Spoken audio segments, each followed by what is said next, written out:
Is my voice quality okay? You are very loud.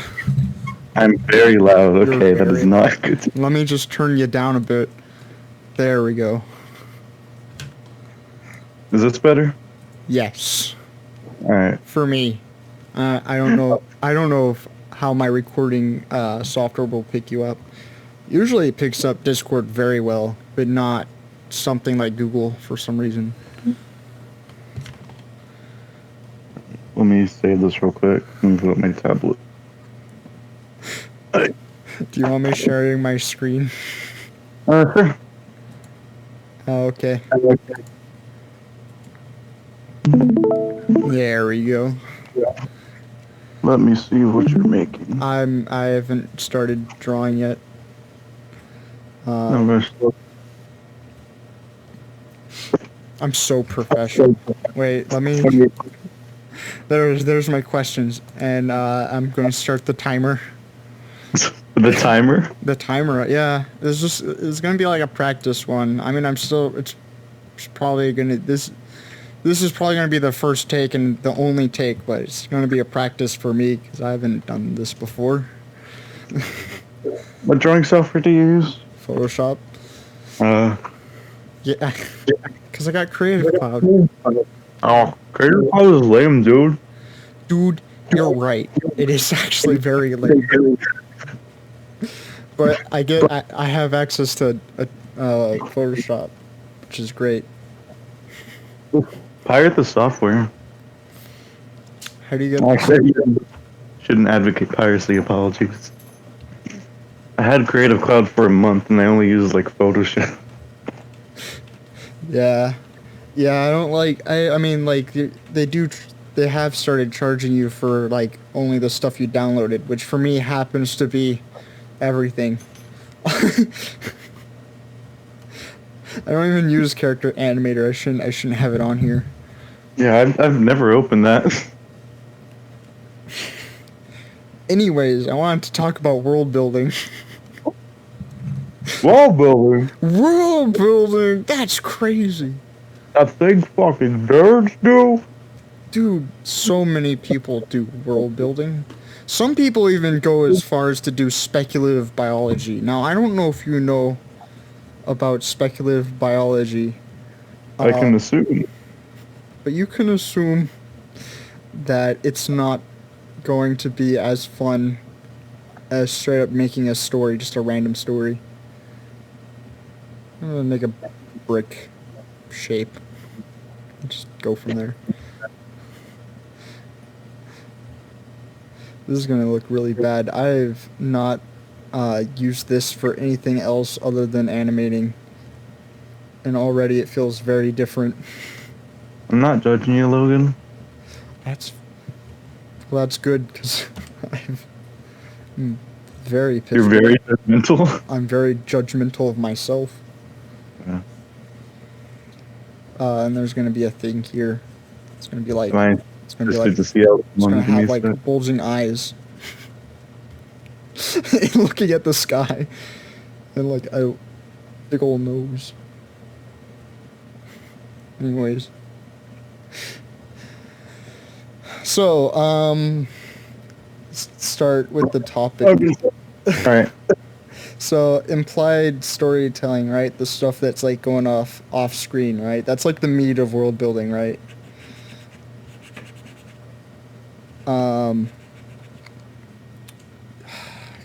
And now I gotta try not to make this sound robotic. I have like these set up like really robotically.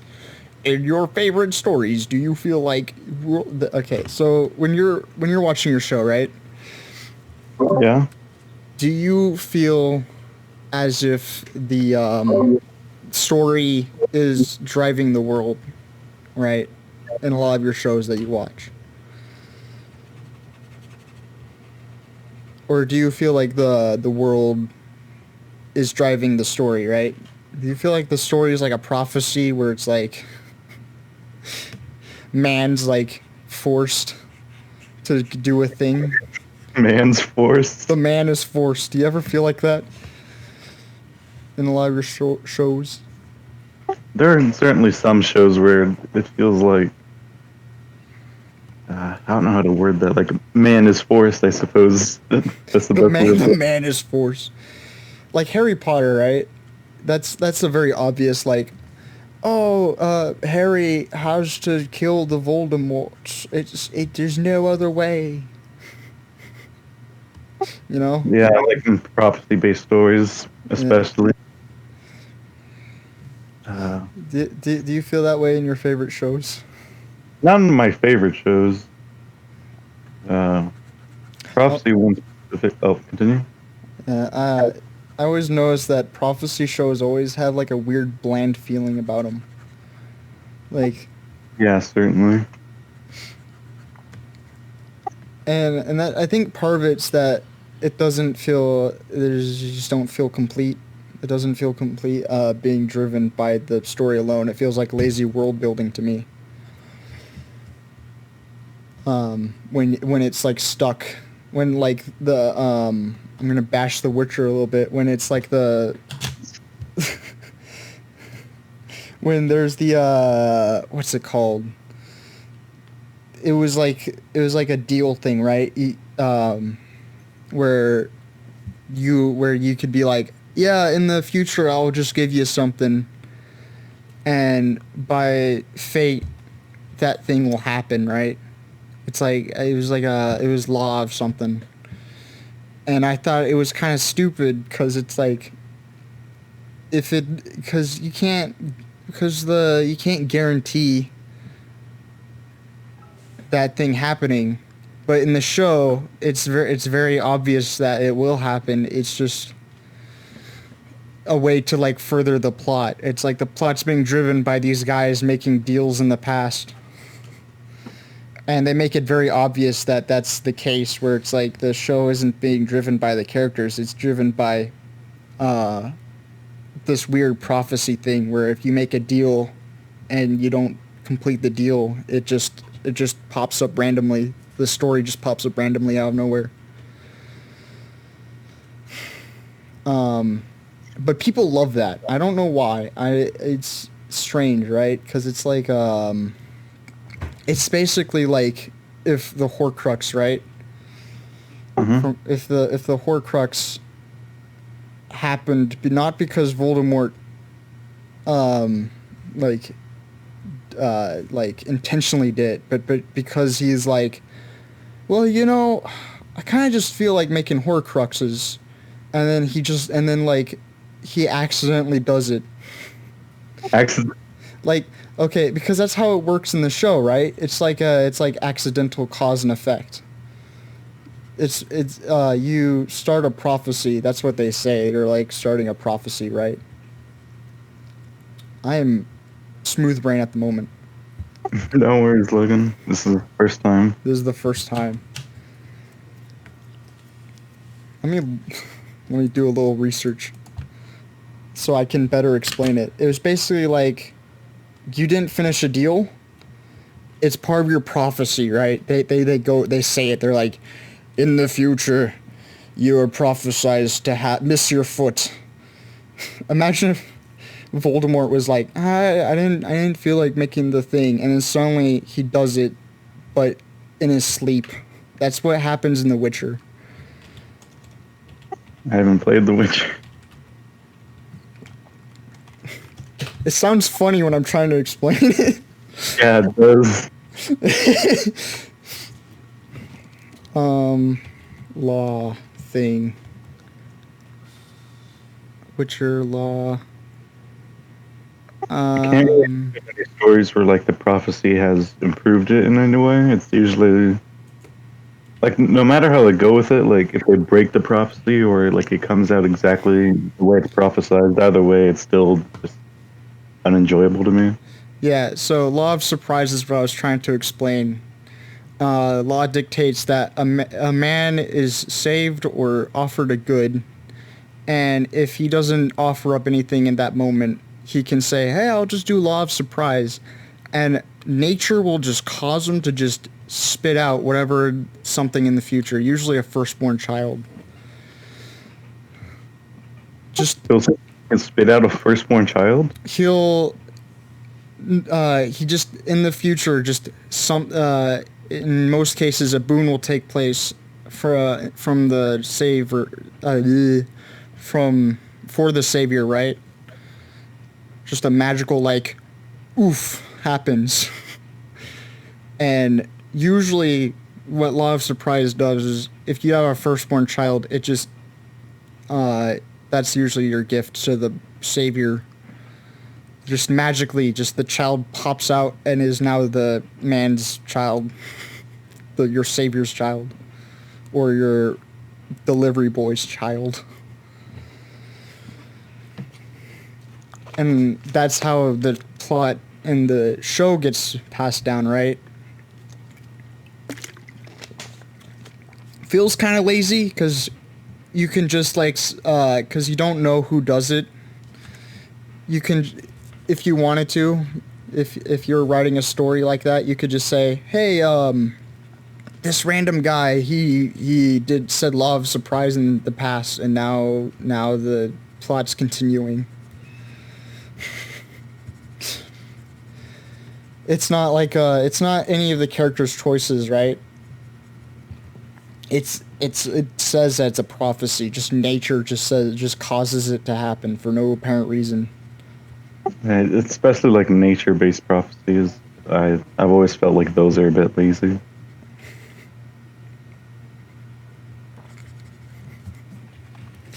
Any other question? I mean, next question. Another question. Another question. The question. I was gonna try to lead this into Ex Machinas. So this prophecy, right? It happens, and then what happens next is in the future, the person gets saved, right? Because that's how storytelling works, right? It's like last minute this happens, like Lord of the Rings, like Gandalf dies and then he's back again. He's just that's his character. That's his character arc? That's his character arc, dude.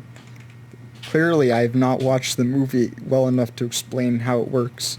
I haven't seen any of it. Oh.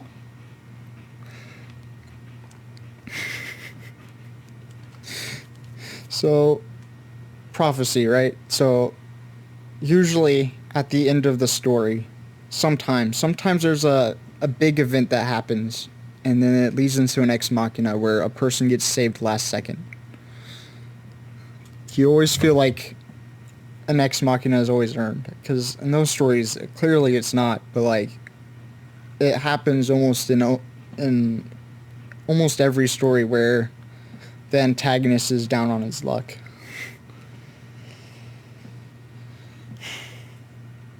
And it just so happens that Ex Machinas also favor prophecy stories. Unless you're in Harry Potter's case, where it's just pointing your stick hard enough. I'm bashing Harry Potter as well. Stupid stick magic. Stupid stick magic. Stupid stick magic, I hate it. I like talking about magic. I always thought about like the different aspects about it are pretty interesting, like different interpretations. Well, it used to be magic in history was just another form of whatever you needed to happen, it just happened, right? And then suddenly, recently, people started like making these systems, and in my opinion, that's a lot better than Merlin pulling a sword out of his ass. You know? It's not a good spell. It's not a good style. It's bad. It's bad storytelling. It's bad storytelling. Could you measure what's not being shown in a story? What Merlin's hiding up his ass? Could you hide that from the viewer? And to what degree? I can't give you an answer for that, Logan. You can't? No. I think you can. I think it gets to a point where it's just too ridiculous. Like, you have enough, like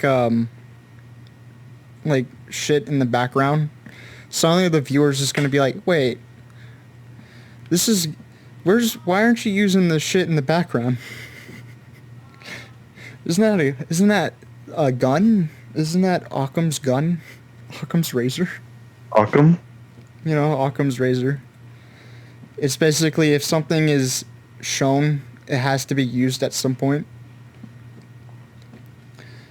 Don't you Is, just, is that yeah. Occam's razor? I thought that was Chekhov's gun. Oh, you're right. That's Chekhov's gun. You're right. What's Occam's razor? I think Occam razor is somewhat close to that. I might have to look it up. Occam left his razor hanging around so He loves razors. He's subscribed to Dollar Shave Club. if you show a razor at the beginning of the story, you have to shave your beard by the end of it.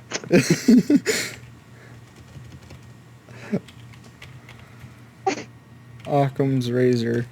This is a principle that two explanations that account for all the facts, the simpler one is more likely to be correct.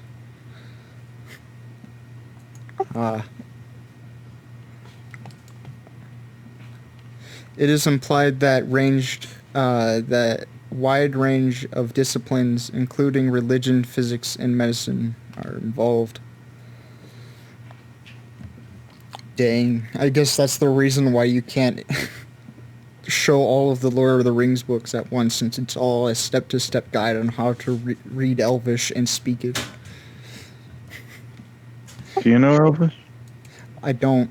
I know that R.R. Tolkien was a linguist, right? Arteta.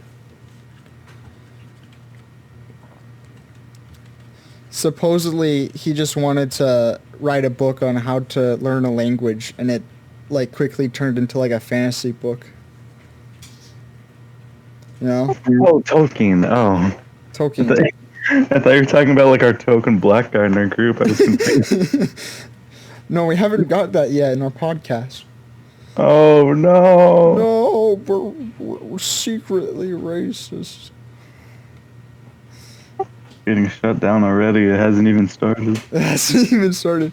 We haven't even got canceled yet, and yet we're already canceling ourselves.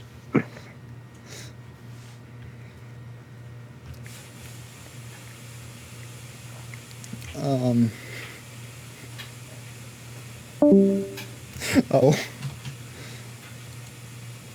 My. Oh. Okay, no, you're just getting in and out of the. Oh, nope. Yeah, he's gone. Ah, he's back. I'm back. You're back. So, should a show carry out its themes in a world, right, that is... Oh, wait, I need to read this better. Should a show carry out its themes in a world, or should they just be reflected in the story? So imagine like I put Watchmen as an example, where it's mostly a lot of symbolism. The show is just heavily just symbolism about racism. Previously that wasn't in the show or in the world, right? In the show? Previously that wasn't in the comic book. I thought you were talking. Wait, you're talking about the. Like, sorry, continue. I'm talking about the Watchmen show, and how it's different from the comic book, and the fact that beforehand there was like no themes about racism. I mean, there was like a couple here and there, but it wasn't as heavy as the show, right? I got a nose for racism, and he smells like bleach. I still haven't read or watched Watchmen. I need to read Watchmen. So, Watchmen had heavy, heavily messages about depression, right? But in the show, it has heavy messages about racism, and previously that wasn't there. That wasn't in the world, right? The symbolic messages of racism wasn't in there. right? In the show, they added that in. Should that be is that a problem with the world or is it a problem with the story? Because in my opinion, it's a problem with the it's a problem with the story, right? But it's being Yeah. reflected in the world. I mean, is the Watchmen like world the same in the comic and the show? No, it's not. It's not the same.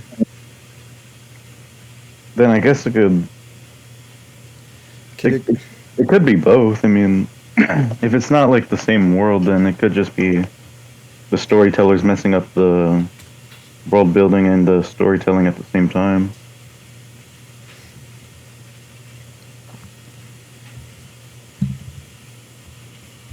Unless I'm misunderstanding the question.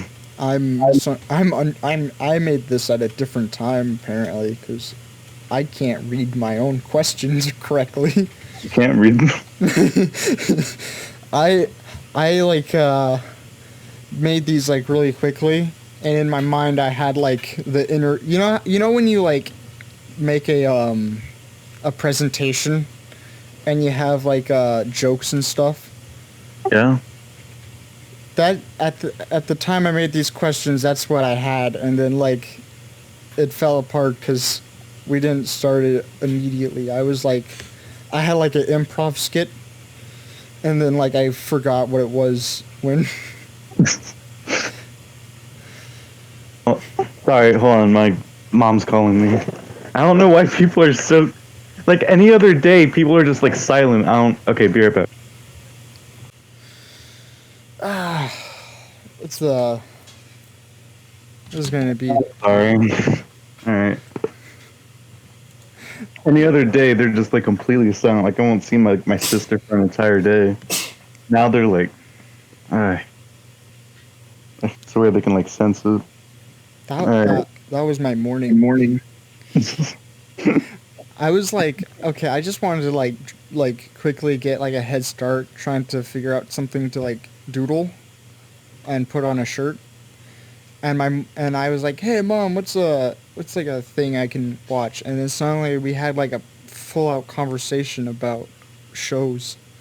And like my head space got like messed up from there on cuz I couldn't think of anything else. And I tried to get into it while I was taking the dog out. What were you talking about? So I think we were talking about Chekhov's gun. Oh no, we were talking about Watchmen. Yeah, so the thing about Watchmen, right? The show's completely different and from the show's completely different from the comic book. And I was saying that that's not good, and you were also saying that wasn't good. We agreed. Congratulations. Podcast is over. The podcast is over. The end. We have to the timer 30 minutes left. 30 minutes left? 30 minutes? I had a timer for 1 hour. I don't understand people who can watch a podcast for more than 1 hour. I usually like spend the entire day listening to podcasts. I just don't like listen to the podcast by themselves. That's I play video games or anime. It's just background noise. Yeah. Just something to fill up my brain. Do you listen to a podcast by itself? Not usually, no. But I can't like listen to the same guys talking for more than an hour. I'm usually fine with it. I've listened to like the same podcast since like middle school, I think. Has like 40 episodes. I can recognize like every single conversation. I still enjoy it.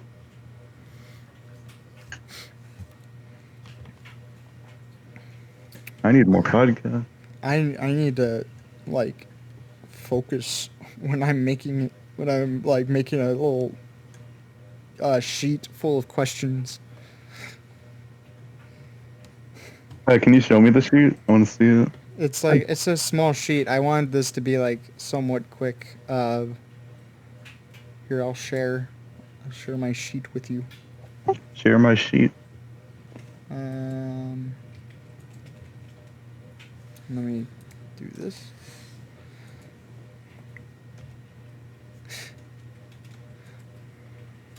I need access, Logan. Oh, I didn't make the sheet for just you. I made it restricted. Change link. Viewer only. Here we are. Is this better? I can see it. Oh, you can see it? Yeah.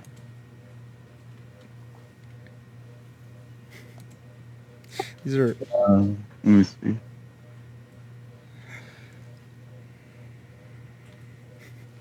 Are you just gonna make every question Bepish? No, that was just to see.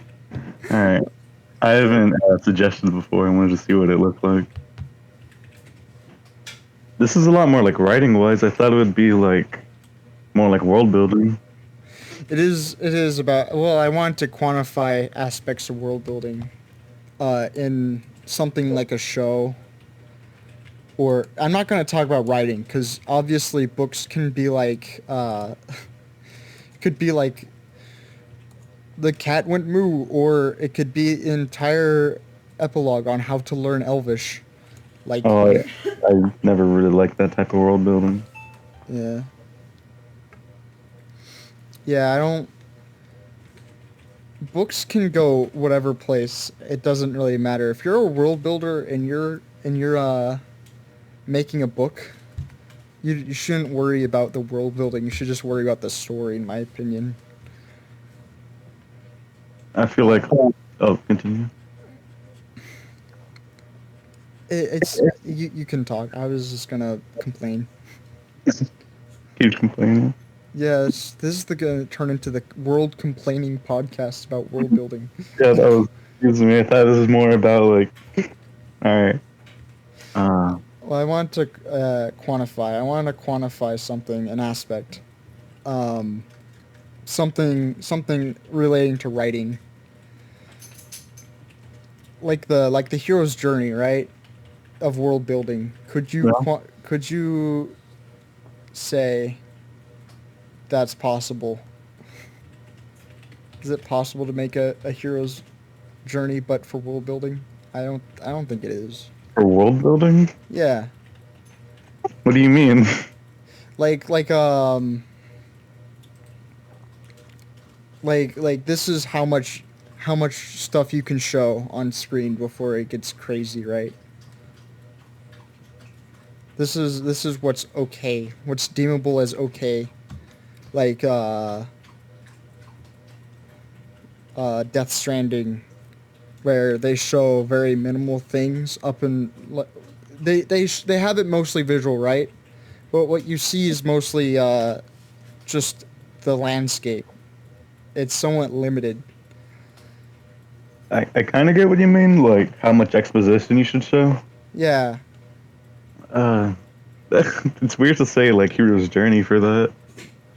How much exposition could you show for, let's say, a story like,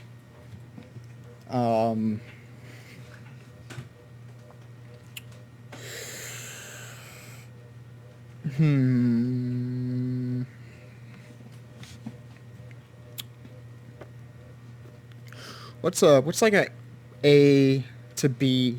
What's like point A to point B kind of story? Like a direct story. Yeah, it's a good A to B kind of story. Hansel and Gretel. Okay, how much world building do you think is okay to show in that, where it's just two people going to a funny witch house? I bet you could probably show some like foreshadowing in the witch's house, like Gretel's head, like spiked somewhere, like on the shelf or something.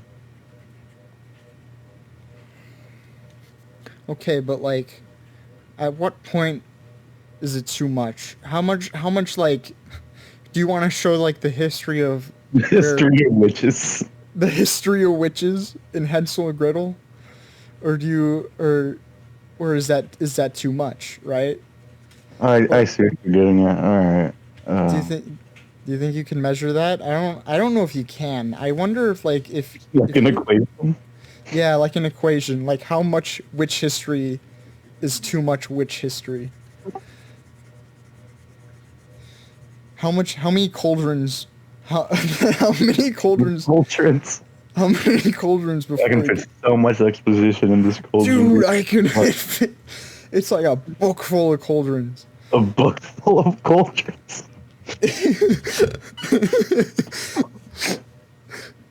Dude, I it's like it just turns into an audiobook at one point, right? Because like the characters are just going to be talking about witch cauldrons, and you're not going to know it's about Hansel and Gretel until like they kill the witch, right? That's I want to make that now. you want to make Anthony it. Riddle's focused on exposition about world building. When they get there, the witch tells them about the history of witches and all like the persecution they've suffered and like the materials of the witch's cauldron and where she got the materials. I, I, a lot of it really just depends on the story. And like Hansel and Gretel, I don't really think it had much world building.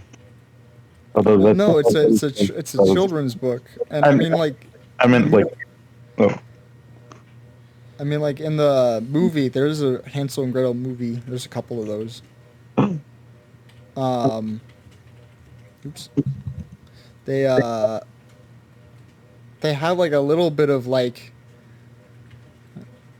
something going on about witch history, right? Like these are ancient beings and blah blah blah. But it's like it's kind of minimal, right? Because it's all about action. It was an action-based movie. this movie? Let me see. Yeah, This looks stupid. it is very stupid. Let me just Witch Hunter. this movie is very stupid. I have it on You have it on your computer, just like the full movie. downloaded, locked and loaded. We can watch it right now and get copyright claimed. Ah, yeah, they did like a little bit of like, we are the witches, and we're very old. that, that's we are that's the three witches, and we are old. we're very old.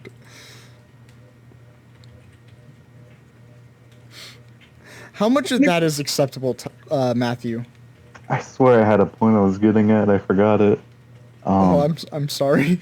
I think it came back to this. I guess it depends really on the setting. Like in an urban fantasy, there really isn't much exposition needed. So what you're saying is that if we make future podcasts, it's gonna be like about each genre. I honestly enjoy that. Okay. Um, you know what? That's set up. That's set up for each and every other podcast. Each episode is about a genre. Okay. Mystery. How much world building should be in a mystery? Like a detective story. Is it like set in like our Earth, Like yeah, maybe urban mystery. urban mystery? Alright. Like set in modern time, but it's kind of strange what's going on. I don't want this thing here anymore. I want it on like walking up to it now. Let me think. I was about to say you don't really need much exposition for like the setting, but you could still get some in there for like. Wait, I mean, the thing about that, right, is that it's world that it's something we're very familiar with, right? Hmm. I can only imagine it's gonna be a little bit like, here's this guy and he did this thing, right? for most of it. That's most of the world building you get. Um, I can't see anything above that. I think for like a, I think for urban mysteries, I mean, I'm not saying it's lazy writing. In fact, I think if you're writing something in the modern age, writing something for the modern age, I actually commend those kind of people since it's. I don't know how you make a lot of that stuff interesting, other than the intrigue. I don't know how you cause the intrigue to happen.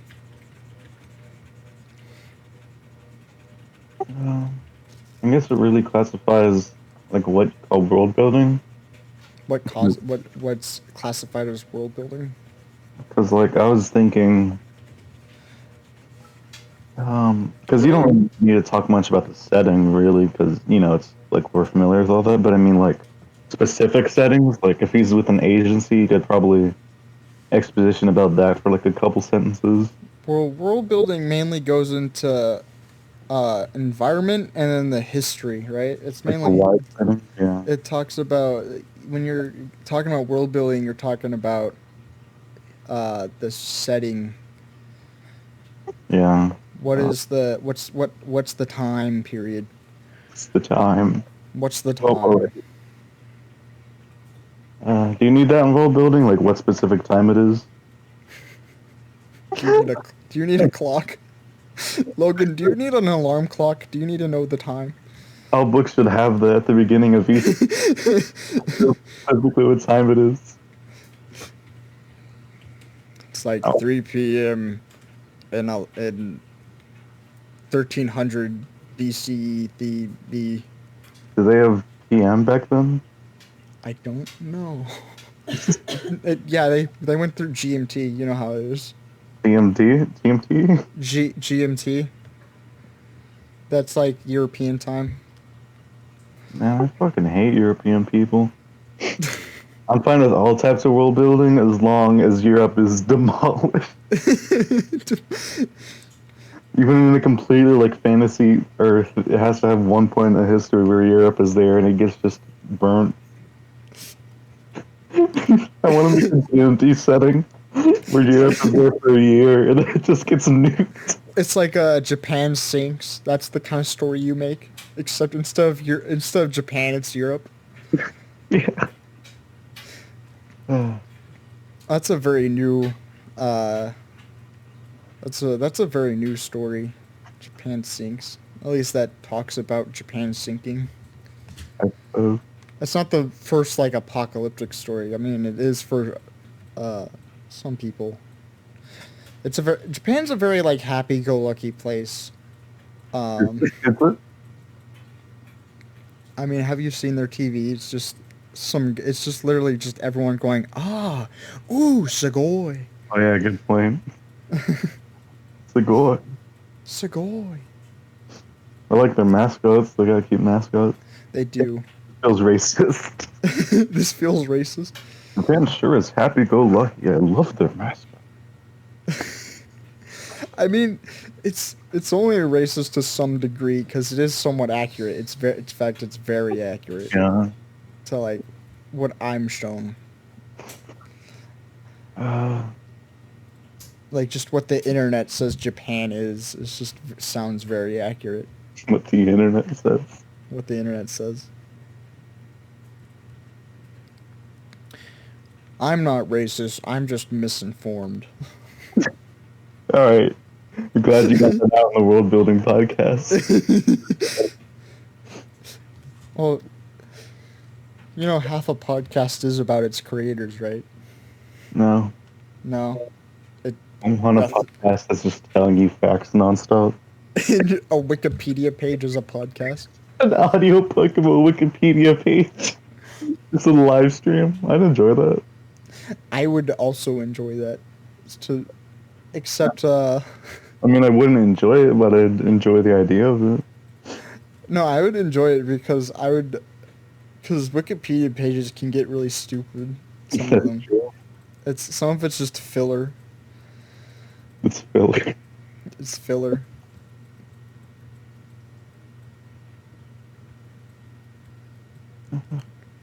Let's talk about fantasy. Fantasy. Fantasy, Logan. Or Um, what's wrong with him? fantasy kind of covers a lot of stuff. Let's talk about fantasy dramas. Dramas. Dramas. It's a field I'm not very familiar with. Not much of a setting, is it? Well, I mean, I imagine it's gonna be like a cast of 5 people, and they're all gonna be like angry at each other.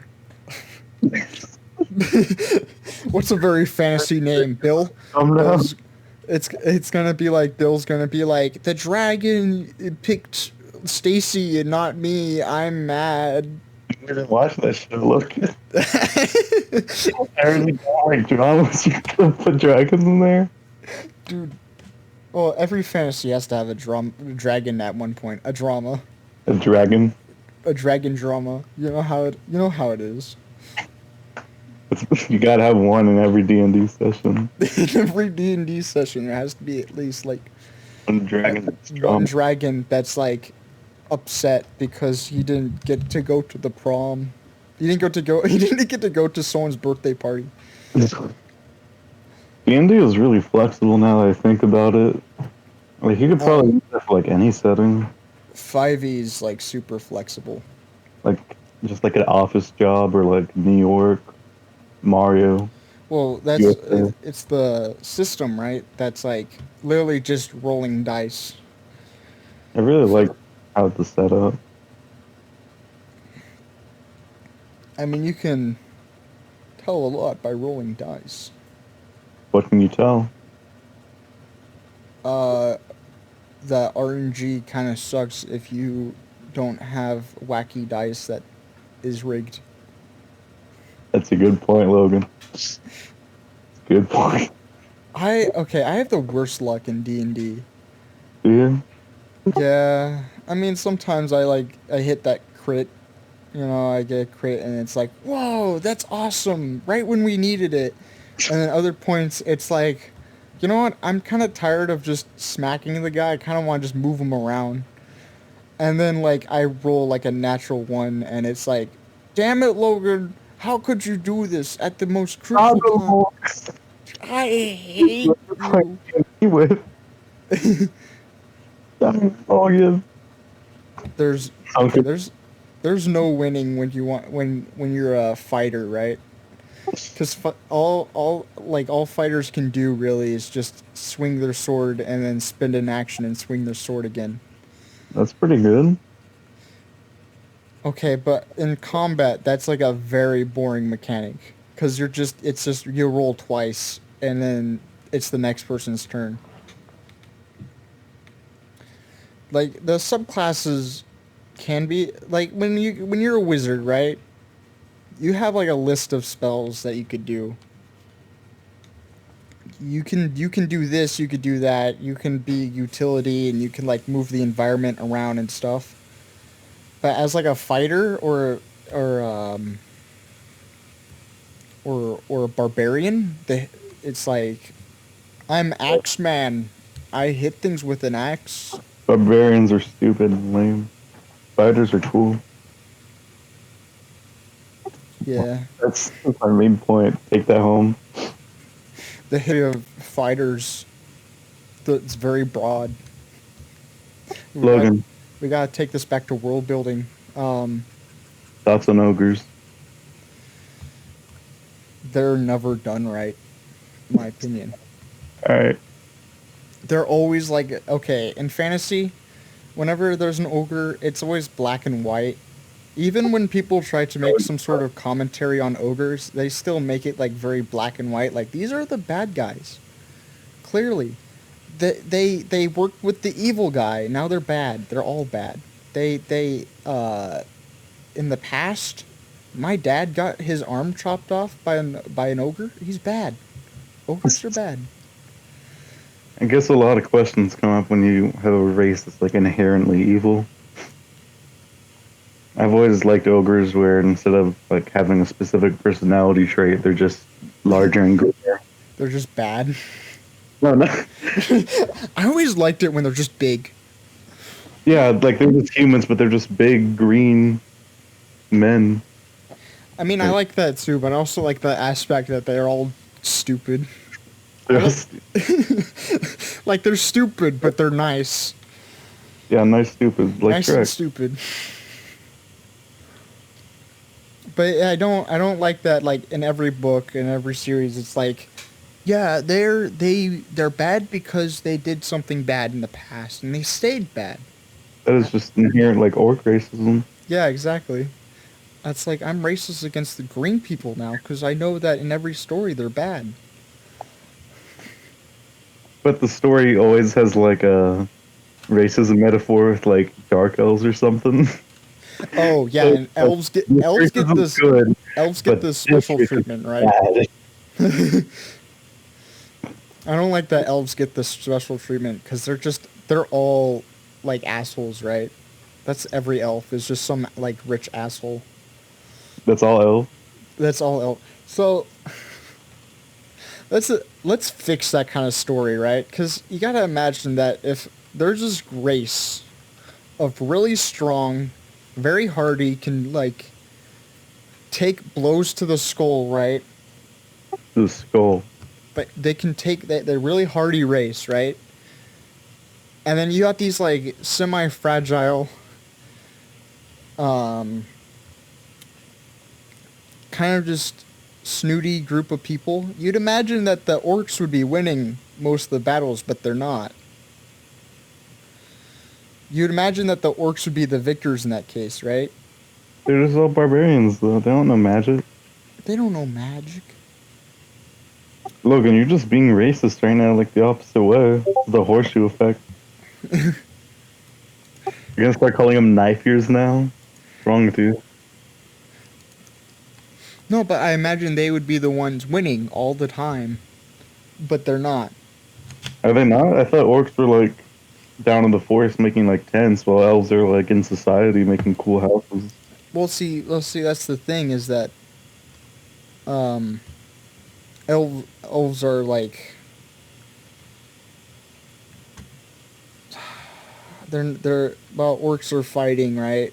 Elves are making houses, but they're not improving the climate at all. They're not the climate, but like the political climate. In fact, they are usually like the ones that whenever you get into like fantasy politics, that's another factor of world building, fantasy politics. Whenever you go into fantasy politics, they're the ones making it hard for the protagonist, right? They're like, no, we're all traditional, we all like nature, and we can't ever change our worldviews.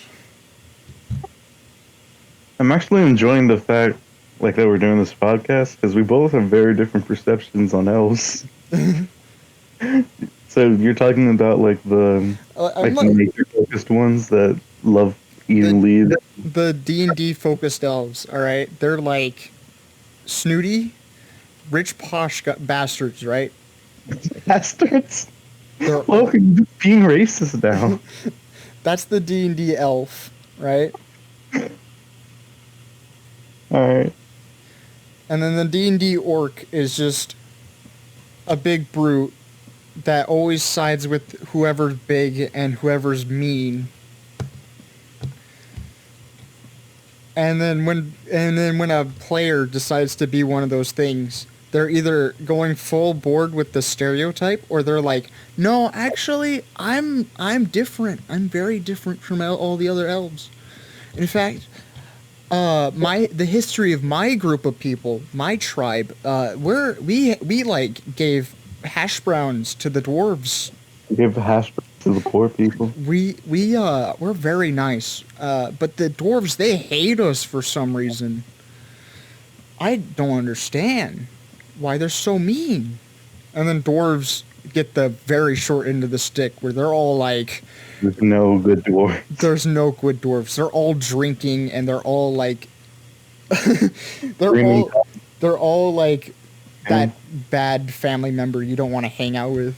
That one family guy. That one family member that's just like he has a bottle of vodka and he's not someone you want to hang out with. This is a good character description. They're like We're Let like, me go quick. Think about what you want to say next. okay. Are we still going to be talking about races, or are we going to be talking about something else? I think we have 13 minutes left. 9 minutes left.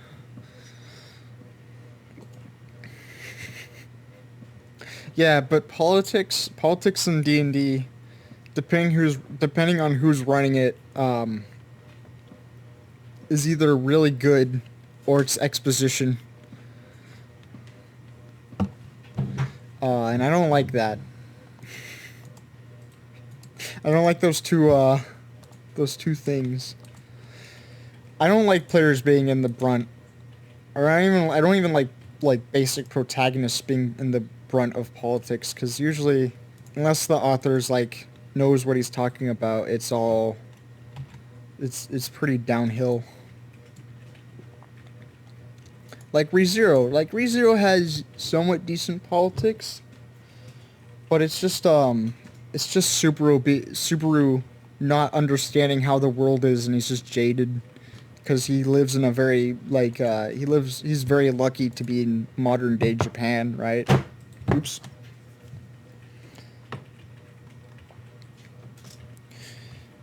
He can't process kings and queens because they're like on a different level from where he is standing.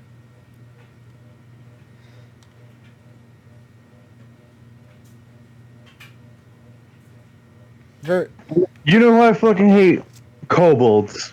You hate kobolds? They're nasty. You go to sleep. You hear garbage, like someone rustling around your garbage can. You go outside with your flashlight. It's a fucking kobold.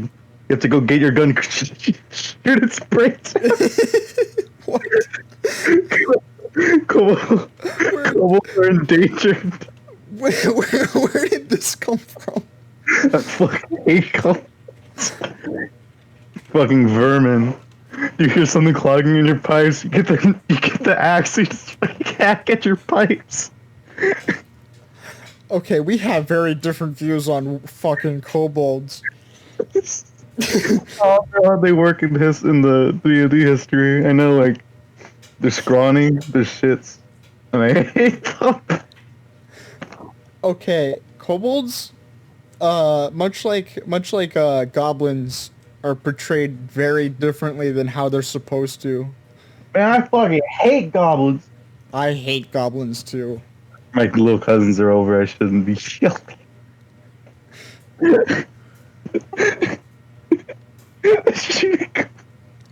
I just remember that they're over. Continue. So goblins, right? They're supposed to. I mean, some people portray them very well, but they're just supposed to be assholes that like put bear traps around and laugh at you if you step in them. I like goblins. But kobolds are supposed to be like these naive, naive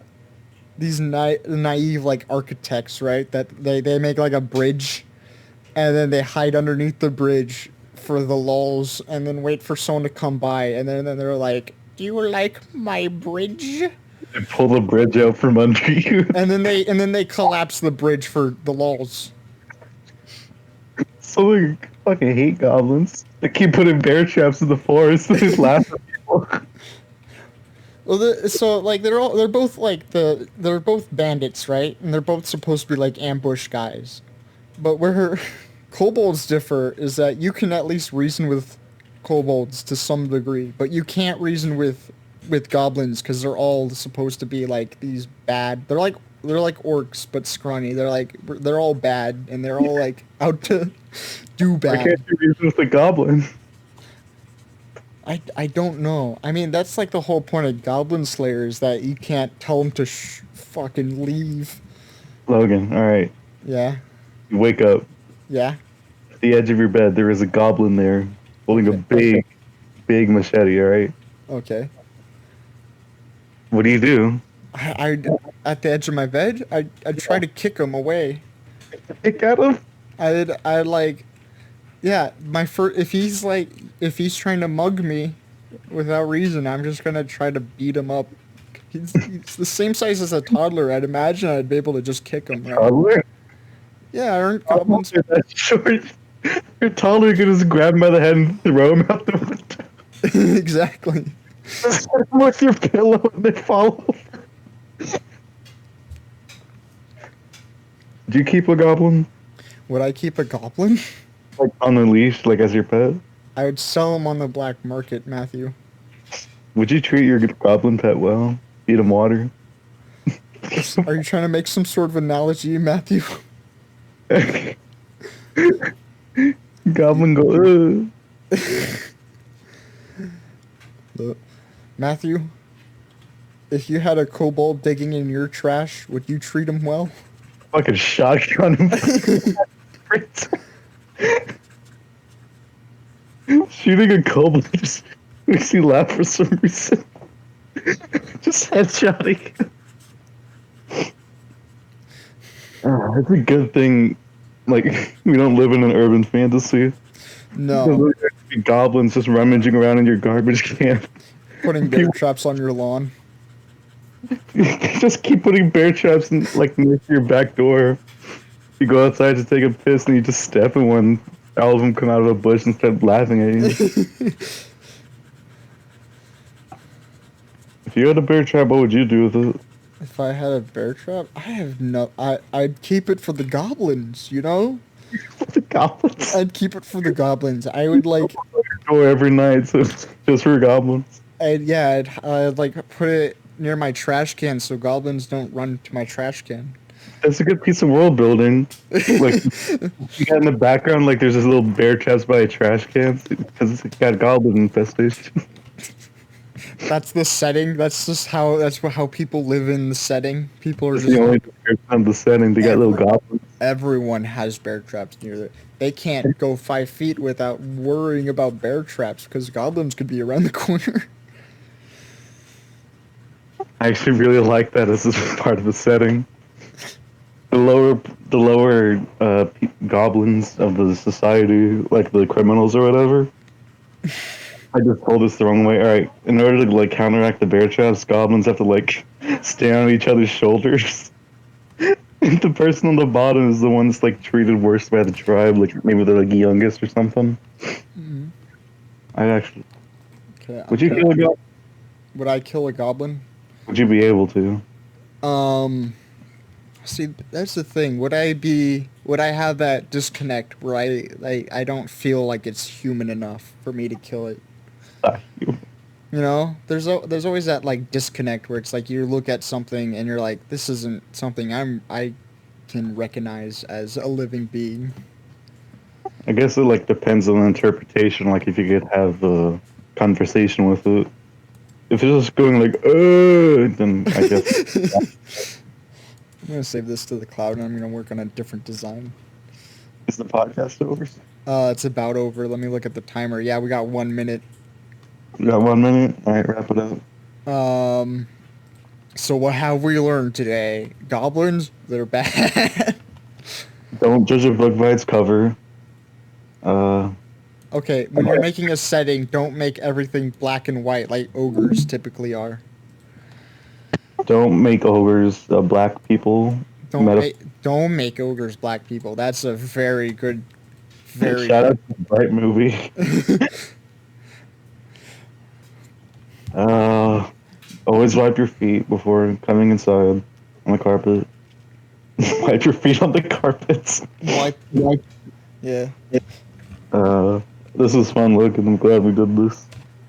We took a special guest on, like your dad or Tyler's dad. I was going to talk to my dad about politics since he does a lot of research on politics.